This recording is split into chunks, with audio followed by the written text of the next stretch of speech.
नमस्कार दोस्तों, मेरा नाम है मांगी गहलोत। राजस्थान जीके 47 चैनल पे आप सभी का स्वागत है। राजस्थान की कला और संस्कृति को कंटिन्यू करते हुए हम लोगों ने लोक देवताओं का एक टॉपिक है वो स्टार्ट किया है, जिसमें हम लोगों ने अभी तक पाबूजी राठौड़ और रामदेव जी तंवर के बारे में पढ़ लिया है। पंचपीरों में से पंचपीर हम पहले पढ़ रहे हैं। आज उनमें हम गोगा जी महाराज को शुरू करते हैं। गोगा जी महाराज के बारे में आज हम एग्जाम ओरिएंटेड जितनी भी बातें हैं जो परीक्षा की दृष्टि से महत्वपूर्ण है वो सभी बातें मैं आज आपको बताऊंगा। सबसे पहले बात करते हैं कि गोगा जी नाम क्या है इनका, चौहान, गोगा जी चौहान। सारी की सारी बातें छोटी छोटी कहानियों के माध्यम से हम याद करेंगे। एकदम सही तरीके से आपको याद करना है, उन स्टोरियों के माध्यम से हम लोग इसको याद करेंगे। देखिए, गोगा जी चौहान, गोगा जी चौहान का जन्म कहाँ हुआ था। देखिए, गोगा जी चौहान का जो जन्म है वो हुआ था ददरेवा नामक एक जगह है। ददरेवा, ददरेवा जो जगह कहाँ पे पड़ती है, चूरू डिस्ट्रिक्ट में पड़ती है, चूरू राजस्थान। देखिए, जन्म कहाँ हुआ गोगा जी का, ददरेवा चूरू में। कब हुआ? 946 ईस्वी में। 946 ईस्वी में। ये सामान्य परिचय पढ़ रहे हैं हम गोगा जी का, सामान्य परिचय, जन इंट्रोडक्शन। जन्म ददरेवा चूरू में हुआ था 946 ईस्वी में। अब बात करते हैं इनके माता पिता का और इनकी पत्नी का और इनके घोड़े का क्या नाम था।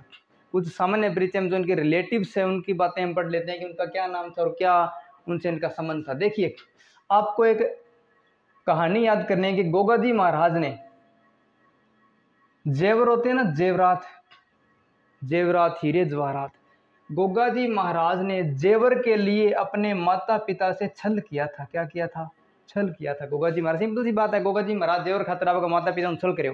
गोगा जी महाराज ने जेवर के लिए अपने माता पिता से छल किया था। तो इससे माता पिता से छल किया तो माता पिता का नाम आ जाता है, पिता और माता। जेवर से आप लोगों ने याद रखना है जेवर सिंह, जेवर सिंह चौहान जो ददरेवा में शासक सामंत थे जी। और छल से याद रखना है बाछल दे। दे का अर्थ होता है देवी, देवी को शॉर्ट करते करते अपभ्रंश होके इसका दे रह गया सिर्फ। जन्म ददरेवा चूरू 946 ईस्वी। और माता पिता का नाम याद रखने के लिए आप लोगों ने याद रखने की गोगा जी चौहान ने जेवर के लिए अपने माता पिता से छल किया था। पिताजी का नाम जेवर सिंह चौहान और माताजी का नाम क्या आ जाता है इससे, बाछल दे। अब बात करते हैं कि ये राजस्थान में, पश्चिमी राजस्थान में विशेषतः बेर पाए जाते हैं। बेर, बेर अपन नॉर्मल भाषा में बोरिया कहते हैं। बोरिया मिले अपने बहुत सारे। गोगा जी ने बोरिया, देखो एक तो छोटा छोटा बोरिया है, छोटे छोटे बेरिए होते हैं जो लगते हैं छोटी छोटी झाड़ियों के, मतलब झाड़की वाला बोरिया, लाल लाल छोटा छोटा बोरिया। इसके अलावा उससे थोड़े से बड़े होते हैं। एक बड़े बेर होते हैं, इतने इतने बड़े आकार के बेर होते हैं जिनको सेब बोर बोलते हैं या पेमली बोर भी आप कहते हैं, पेमली बोर। अपने को याद रखना है कि गोगा जी को पेमली बोर पसंद थे, पेमली बोर, पेमल बोर पसंद थे और रियल में थे, मजाक नहीं कर रहा मैं। गोगा जी को पेमली बोर पसंद थे, रियलिटी में यानी रियल में थे, मैं मजाक नहीं कर रहा। इससे नाम निकल के आता है गोगा जी चौहान की दो पत्नियां बताई जाती है। दो पत्नियां गोगा जी चौहान की बताई जाती है। पहली पत्नी का नाम है सूरियल, सरियल या सूरियल जिनको बोलते हैं, जो कि कहां से थी, यूपी कजरीवन से थी, यूपी कजरीवन से, या कजरीवन की पुत्री। देखिए, पत्नी दूसरी का नाम पेमल, पेमल से याद रखना है पेमल दे, पेमल दे जो कहां से थी, कोल्लूमंड, पाबूजी का जन्म स्थान। पत्नी पेमल दे कोल्लूमंड से थी, कोल्लूमंड के बूढ़ो जी की पुत्री थी। ये वो बूढ़ो जी नहीं है बाबूजी के जो बड़े भाई थे, ये उनसे पहले के कोई बूढ़ो जी, क्योंकि बात 1000वीं ईस्वी की चल रही है। देखिए, पत्नी पेमल दे कोल्लूमंड बूढ़ो जी, पत्नी दूसरी सूरियल यूपी कजरीवन से। जन्म ददरेवा चूरू 946। माता पिता के साथ जेवर के लिए छल कर दिया। पत्नी, पत्नी के लिए याद क्या करेंगे कि गोगा जी को पेमल, पेमल यानी पेमली बेर पसंद थे, रियल में थे, यानी कि पेमल, पेमल दे और सूरियल। इसके बाद बात करते हैं कि गोगा जी की घोड़े का क्या नाम था, घोड़ा। गोगा जी के घोड़े को बोला जाता है गोगा, जो गोगा जी का नाम वही गोगा के घोड़े का नाम गोगा बप्पा बोला जाता है इसको, गोगा बप्पा। गोगा जी के घोड़े को क्या बोला जाता है, गोगा बप्पा गोगा जी के घोड़े को बोला जाता है। इसके अलावा अगर बात करें तो गोगा जी की मौसी जी का नाम क्या था? मौसी का नाम था, माँ का नाम बात्सल और मौसी का नाम क्या था? काछल। मौसी का नाम क्या था? काछल। और इनके दो मौसेरे भाई थे भी, मौसेरे भाई, जिनके साथ गोगा जी चौहान का युद्ध होता है। मौसेरे भाई कौन कौन थे? अर्जन और सर्जन, ये दोनों क्या थे? गोगा जी के मौसेरे भाई थे। मौसेरे भाई थे। कहते हैं कि एक शासक था महमूद गजनवी। महमूद गजनवी के साथ गोगा जी का युद्ध हुआ था। 1000 ईस्वी के लगभग की बात है। महमूद गजनवी ये इधर राजस्थान गुजरात इधर लूटपाट करता था कि भारत पे आक्रमण करने की उसने कसम खा रही थी। और लूटपाट करके एक बार वो इस पंजाब वाले रास्ते से हनुमानगढ़ की साइड होकर यहाँ से जा रहा था। तो यहाँ पे बोलते हैं कि उसका किसके साथ युद्ध हुआ था? गोगा जी चौहान के साथ युद्ध हुआ था। और गोगा जी चौहान के साथ जब इसका युद्ध होता है, गोगा जी चौहान के साथ जब इसका युद्ध होता है तो ये क्या बोलता है गोगा जी को? गोगा जी को बोलता है कि युद्ध, उनकी युद्ध दक्षता देख के बोलता है कि ये आदमी तो जाहिर पीर है, जाहिर पीर है। और जाहिर पीर का हिंदी में अर्थ क्या होता है? वैसे ये अरबी भाषा का शब्द है और हिंदी में इसका अर्थ क्या होता है कि ये आदमी साक्षात देवता है। जाहिर का अर्थ होता है साक्षात और पीर का अर्थ क्या होता है? देवता। तो मोहम्मद गजनवी ने गोगा जी को क्या कहा था? जाहिर पीर कहा था। कहानियां ये भी कहती है कि गोगा जी का युद्ध हुआ था अर्जन सर्जन अपने मौसेरे भाइयों के साथ, इनकी बनती नहीं थी। तो अर्जन सर्जन एक बार इनकी गाय लूटने आए थे। क्या लूटने आए थे?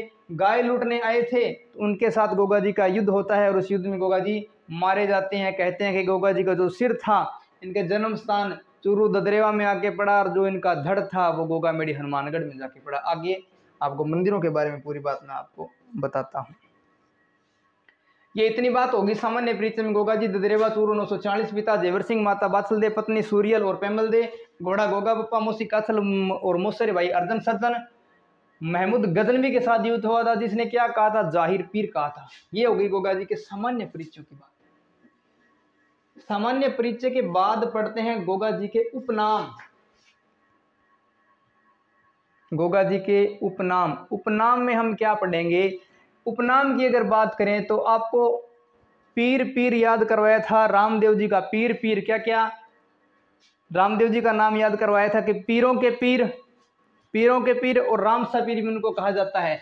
उपनाम गोगा जी का याद कैसे करोगे? एक तो याद रखना है पीर और फिर याद रखना है पीर, पीर पीर, और एक आपको याद रखना है सर्प रक्षक। कहते हैं कि सर्प रक्षक देवता गोगा जी थे। कि गोगा जी के मंदिर पे अगर किसी सांप को काटे हुए व्यक्ति को ले जाया जाता है तो उसकी मतलब उसका वहां पे इलाज कर दिया जाता है। अब पीर पीर से क्या क्या नाम याद रखने? एक तो आपको बता ही दिया कि जाहर पीर, जाहर या जाहिर, अपने बोल देते हैं कि जाहर पीर या जहर पीर या जाहर वीर भी कई बार बोल दिया जाता है। लेकिन ओरिजिनलिटी में जो नाम है जो महमूद गजनवी ने कहा था उसको बोला जाता है, किताबें जो कहती है वो कहती है कि जाहिर पीर उसने बोला था। एक पीर से हो गया जाहिर पीर और दूसरे पीर से आपको क्या याद रखना है? जिंदा पीर भी इसको क्या कहा जाता है? जिंदा पीर भी गोगा जी महाराज को कहा जाता है। जाहिर और जिंदा एक ही बात है, जिंदा मतलब भी साक्षात और जाहिर मतलब भी साक्षात। और एक इनको कहा जाता है गोगा पीर भी कहा जाता है। गोगा पीर भी बहुत सारे लोग इनको बोल देते हैं। ये गोगा जी के उपनाम हैं। पीर पीर पीर, जाहिर पीर, जिंदा पीर, गोगा पीर और सर्प रक्षक देवता गोगा जी महाराज को क्या है कहा जाता है। उपनाम के बाद अगर हम बात करें तो गोगा जी के मंदिरों को हम देखते हैं कि मंदिर गोगा जी के कहाँ कहाँ हैं। मंदिरों की अगर बात करें तो गोगा जी का एक मंदिर कहाँ पे है? चूरू में, चूरू ददरेवा। कहाँ पे? चूरू ददरेवा। एक मंदिर की अगर बात करें तो गोगा मेड़ी, गोगा मेड़ी। और एक अगर बात करें मंदिर की तो एक है खिलेरियों की डाणी, खिलेरियों की ढाणी। कहाँ पे है? सांचौर, सांचौर जालोर में ये पड़ती है खिलोरियों की ढाणी। याद कैसे करेंगे? 3 मंदिर है, वैसे याद रख सकते हो, नॉर्मल सी बात है। अगर याद नहीं होते हैं तो उसके लिए आपको एक बात याद करनी है सिंपल जी, कि गोगा गोगो दादो खेले, गोगो दादो खेले घटे मिंदर में। देखो दादो मतलब जो बागड़ी प्रवेश मारवाड़ी प्रवेश होता है उसमें गोगा जी गोगो दादो भी कह देते हैं कि गोगा दादा खट जावे, गोगा दादा जाके आऊं। तो वही बात है कि गोगो दादो के याद रखना है, गोगो दादो, गोगो दादो खेले, गोगो दादो खेले कठे मंदिर में, गोगो दादो खेले मंदिर में। इससे अपने को क्या याद होता है, गोगो से याद रखनी है गोगा मेड़ी, गोगा दादो खेले मंदिर में, गोगा या गोगो से याद रखनी है गोगा मेड़ी, दादो से याद रखना है ददरेवा, ददरेवा के बाद खेले से याद रखना है खिलेरियों की डाणी, खिलेरियों की डाणी जो सांचौर जालोर में पड़ती है। ये 3 मंदिर गोगा जी के प्रमुख है। अब देखिए जो चूरू में ददरेवा मंदिर है, युद्ध करते समय गोगा जी का शीश कट के यहाँ पे पड़ा था, इस कारण इसको कहा जाता है शीर्ष मेड़ी। क्या कहा जाता है, शीर्ष मेड़ी कहा जाता है। और कहते हैं गोगा जी का जो धड़ था वो कहाँ पे पड़ा था, गोगा मेड़ी में धड़ जाके पड़ा था, और धड़ का अपभ्रंश होते होते धीरे धीरे क्या बन गया, धुर मेड़ी बन जाता है। और गोगा जी को जो जहाँ पे धड़ पड़ता है उसको धुर मेड़ी बोल देते हैं। इसकी अगर बात करें गोगा मेड़ी की, गोगा मेड़ी की बात करें तो इनका जो मंदिर है वो मकबरे नुमा शैली में बना हुआ है। मंदिर किस शैली में बना हुआ है, मकबरे नुमा शैली में बना हुआ है। मंदिर का जो प्रवेश द्वार है उस पे क्या लिखा हुआ है, बिस्मिल्लाह, बिस्मिल्लाह लिखा हुआ है। बिस्मिल्लाह का सामान्य भाषा में अर्थ होता है श्री गणेश। कोई काम को श्री गणेश करना मतलब कि बिस्मिल्लाह करना। मुस्लिम कम्युनिटी के जो लोग हैं बोल देते हैं बिस्मिल्लाह, और हम बोल देते हैं श्री गणेश। और ये कैसे बना हुआ है, मकबरे नुमा, मकबरे नुमा आकृति में बना हुआ है, मकबरे नुमा आकृति में बना हुआ है। कहते हैं कि निर्माण कहा जाता है कि इसका निर्माण किसने कराया था, फिरोज तुगलक ने करवाया था। किसने करवाया था, फिरोज तुगलक।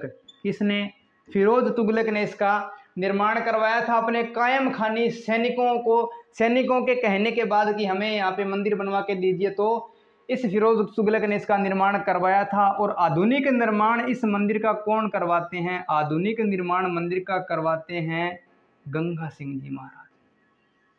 महाराज गंगा सिंह जी बीकानेर वाले इसका क्या करवाते हैं, आधुनिक निर्माण करवाते हैं। और अगर बात करें मंदिर पे मेले की, मंदिर पे मेला कब लगता है, तो मेला कब लगता है, भाद्रपद कृष्ण, भाद्रपद कृष्ण नवमी को मेला लगता है।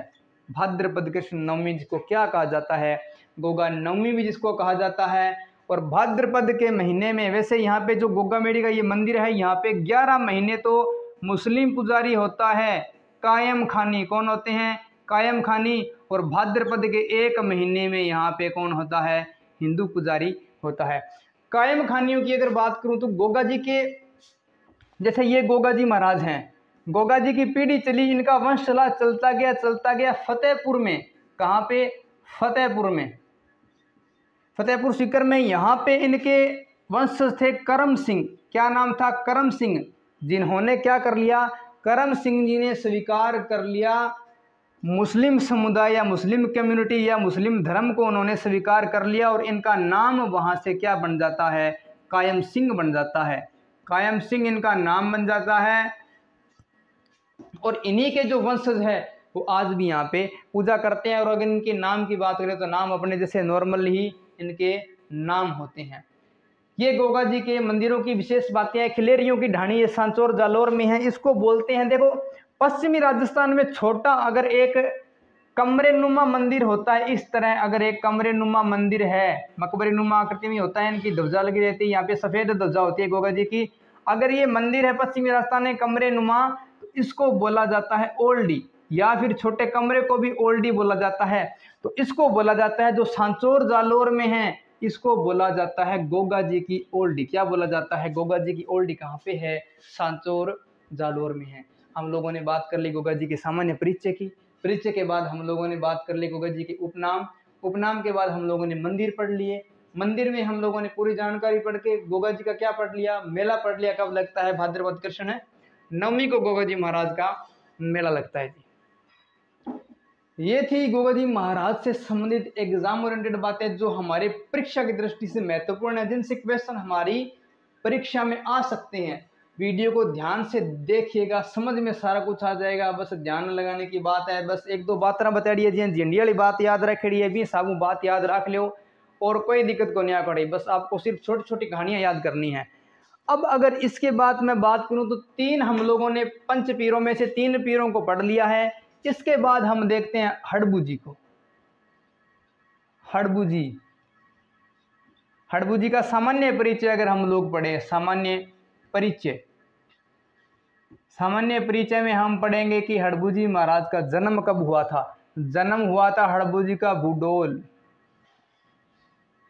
नागौर में। बात यहाँ याद रख लियो, हड़बू जी महाराज को जन्म हो बी टेम बांगो डोल सुनो को नहीं हो। हड़बू जी महाराज को जन्म हो बी टेम बांगो डोल सुनो को नहीं हो, यानी कि जब हड़बू जी महाराज का जन्म हुआ तो डोल बोलते हैं शकल सूरत को। तो हड़बू जी महाराज का जब जन्म हुआ था तो उस समय उनका डोल सुंदर नहीं था। तो याद रह जाएगी हड़बू जी महाराज का जन्म बुडोल नागौर में हुआ है। बुडोल नागौर में जन्म हुआ, बड़े हो गए, इनके पिताजी की हो जाती है मृत्यु होने के बाद ये एकांतवास में चले जाते हैं, दुनिया से कट जाते हैं। और जोधपुर में एक जगह है हरबम जाल। कौन सी जगह है? हरबम जाल। वहां पे जाके एकांतवास में ये रहने लग जाते हैं। तो इनको एकांतवास में देखकर इनके मौसेरे भाई कौन है? हड़बू जी के रामदेव जी। कौन है? रामदेव जी तंवर हड़बू जी के मौसेरे भाई हैं हड़बू जी के। अब देखिए हड़बू जी के हरबम जाल में जाके रहने लग जाते हैं। तो गोगा जी रामदेव जी इनके पास आते हैं, बोलते हैं भी हड़बू जी क्या हुआ? भाई कोई बात नहीं, अगर कोई जाता है दुनिया छोड़ के, भी आपके पिताजी की मृत्यु हो चुकी है तो वो एक स्वाभाविक बात है, प्रकृति का नियम है, उसके लिए शोक बना सकते हैं, लेकिन पूर्ण तरीके से अपनी जिंदगी बर्बाद करने का इसमें कोई तुक नहीं है, इसका कोई महत्व नहीं है इस बात का। हरबम जाल में रहते हुए रामदेव जी उनको ये बात समझाते हैं, उनको बात समझ में आती है। तो उनको रामदेव जी बोलते हैं कि आप परोपकार के कार्य कीजिए, बाहर निकलिए, दुनियादारी देखिए, सभी का भला कीजिए। तो बोला ये बातें मेरे को आती नहीं तो क्या करूं? तो रामदेव जी ने क्या बोला उसको, हड़बू जी महाराज को रामदेव जी ने बोला कि मैंने भी क्या की है, शिक्षा प्राप्त की है। I have been studying with Balinath for many years, यानी कि मैंने जी बालीनाथ महाराज के साथ बहुत समय कोचिंग की है, उनके पास स्टडी की है। आप भी उनके पास शिक्षा ग्रहण कीजिए, उसके बाद आपको भी कुछ न कुछ ज्ञान की प्राप्ति होगी। तो इनके गुरु का नाम क्या है? बालीनाथ जी है। गुरु का नाम क्या है? बालीनाथ। जन्म बुडोल नागौर हड़बू जी महाराज का, यानी कि जन्मते समय इनका डोल अच्छा नहीं था। सामान्य परिचय की बात चल रही है। पिता की मृत्यु के बाद हरबम जाल जोधपुर में चले जाते हैं। फिर रामदेव जी आते हैं। मौसेरे भाई कौन है? रामदेव जी महाराज, रामदेव जी तंवर मौसेरे भाई रामदेव जी आते हैं, ज्ञान देते हैं दुनियादारी का, इनको बात समझ में आती है। बालीनाथ जी को गुरु बनाते हैं। गुरु बनाने के बाद ये क्या करते हैं, इसमें एक सीन और है, एक सीन और क्या है कि जब मेवाड़ में रणमल को मार दिया जाता है। किसको मार दिया जाता है? रणमल को। जोधा भाग सके तो भाग तेरो, रणमल मारे जाए। तो उस समय जोधा जो है अपने भाई बंधुओं के साथ भागकर इधर आ जाते हैं। कहाँ? मारवाड़ में आ जाते हैं। और मंडोर को बाद में प्राप्त करने के लिए बहुत सारी नाकाम कोशिशें करते हैं, लेकिन ऐसा नहीं होता है। तो उनको कोई बताता है कि अरे तुम्हारे वहां पे हड़बू जी महाराज ऐसे करके, आप उनसे जाके कोई बात करके कुछ ना कुछ ट्राई क्यों नहीं करते? तो राव जोधा ने कहा कि ठीक है अभी चले जाते हैं। तो राव जोधा इनके पास आते हैं। राव जोधा इनके पास आने के बाद बताते हैं कि महाराज ऐसे ऐसे करके बात हुई है। तो हड़बू जी इनको बोलते हैं कि कुछ नहीं होगा, मेरा आशीर्वाद तुम्हारे साथ है, जाओ और इस बार युद्ध करो, आप युद्ध कन्फर्म इस बार जीतोगे। तो हड़बू जी महाराज अपनी एक कटार देते हैं। किसको देते हैं? राव जोधा को एक कटार दे देते हैं, बोले कि आप युद्ध कीजिए। और वो युद्ध कौन जीतता है? जिसके साथ युद्ध होता है मेवाड़ वालों के साथ युद्ध जीत जाते हैं राव जोधा। राव जोधा।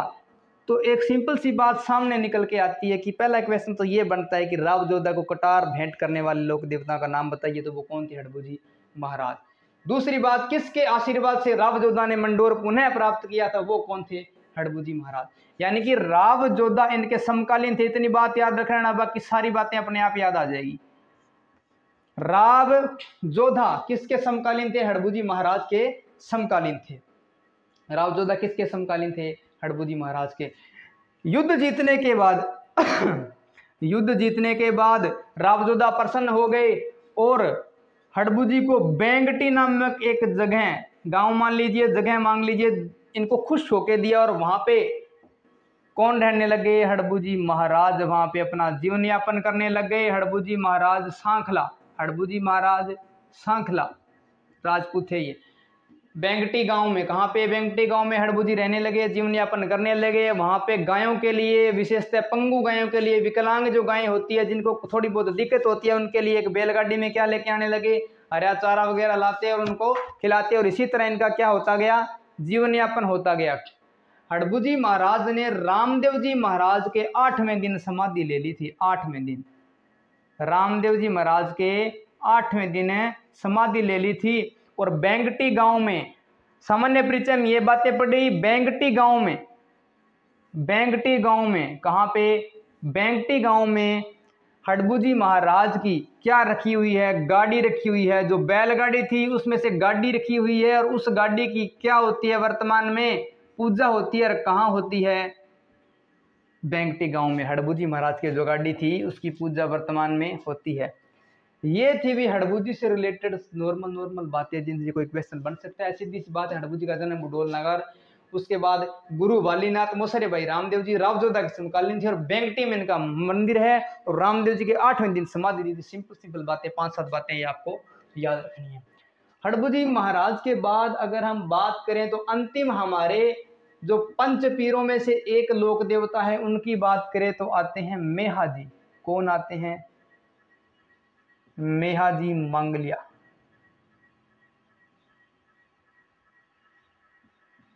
मेहा जी मंगलिया, मेहा जी मंगलिया, मेहा जी मंगलिया की अगर बात करूं तो सबसे पहली बात कि ये रावचुंडा के समकालीन थे। किसके? रावचुंडा के समकालीन थे। और इनके मेले की बात करूं, मेला कब लगता है? तो मेहा जी का मेला लगता है भाद्रपद कृष्ण अष्टमी के दिन। कब लगता है? भाद्रपद कृष्ण अष्टमी के दिन मेला लगता है। किसका? मंगलिया मेहा जी का।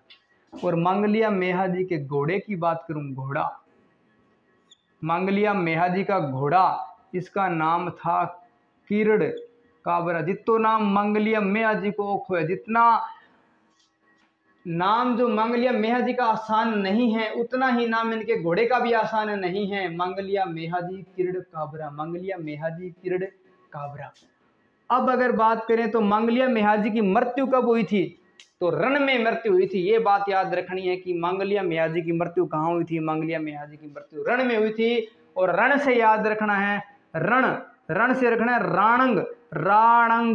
राणंग देव भाटी, राणंग देव भाटी से युद्ध करते करते किसकी मृत्यु हुई थी?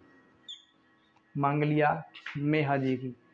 ये हम लोगों ने आज पढ़ लिए 3 लोक देवता, गोगा जी चौहान, हड़बू जी सांखला और मेहा जी मंगलिया। हड़बू जी का जो जन्म है वो 15वीं सदी में हुआ था। कब हुआ था? 15वीं सदी में। और मेहा जी मंगलिया का जन्म है वो 14वीं सदी में हुआ था। और एक हड़बू जी के उपनाम बताना मैं आपको भूल गया। उपनाम आप देख लीजिए हड़बू जी के क्या थे। एक तो शकुन शास्त्र के ज्ञाता, शकुन शास्त्र के ज्ञाता, पहला नाम क्या है? शकुन शास्त्र के ज्ञाता। दूसरा नाम है चमत्कारी पुरुष, चमत्कारी पुरुष, चमत्कारी पुरुष इनको कहा जाता है। हड़बू जी की बात चल रही है। और तीसरा नाम क्या है? सिद्ध पुरुष इनको कहा जाता है। ये किसके नाम है जी? हड़बू जी महाराज के नाम है, हड़बू जी।